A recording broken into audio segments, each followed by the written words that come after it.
Hey guys, so I'm sorry about the lighting. It'll probably get a little bit better as my lamp warms up. And I really gotta work on finding a better place to film and some better lighting. It's on my list of things to do. I promise, I just don't have a whole lot of time right now. But anyways, tonight I wanted to talk to you about controversy in novels. I know right now I've only been doing like book hauls and book reviews and that kind of thing. I really want to get into some more book chats and actually really getting into the heart of why we love books. Like, why? I've been reading Lolita for class, and I've been trying to get through it. I'm about to really just sit down and read it because I think I have to have it read in 2 weeks. But for those of you who don't know what Lolita is about, it's about a pedophile, which is obviously something I'm not into. Yeah.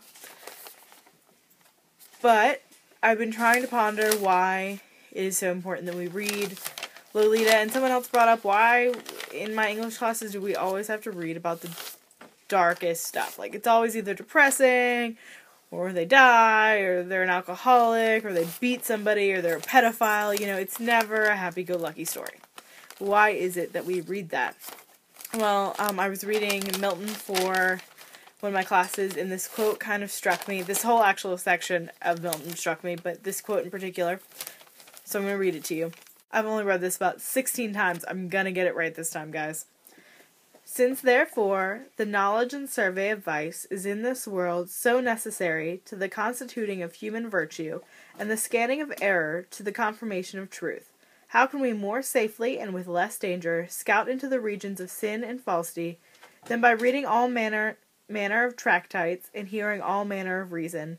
And this is the benefit which may be had of books promiscuously read.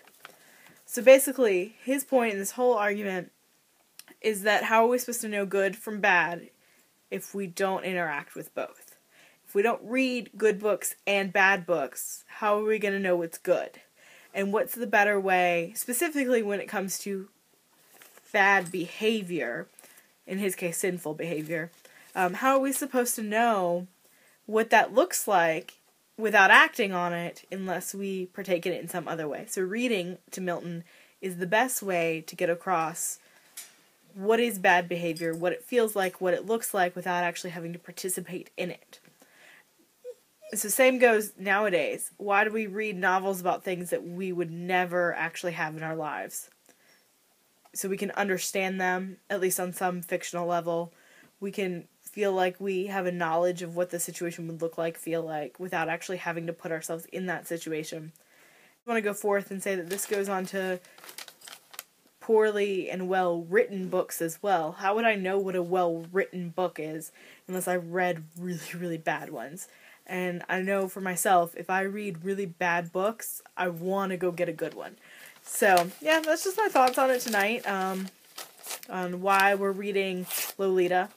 I mean, there are more reasons to that as to why we're reading Lolita. My dog is eating things. There are more reasons to that as to why we're reading Lolita, obviously.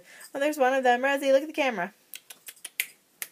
She doesn't want to. Obviously more reasons than that as to why we're reading Lolita, but that's just something that hit me tonight as I was in my Milton class. So, yeah, I will be back later this week with my review of the Hush Hush series.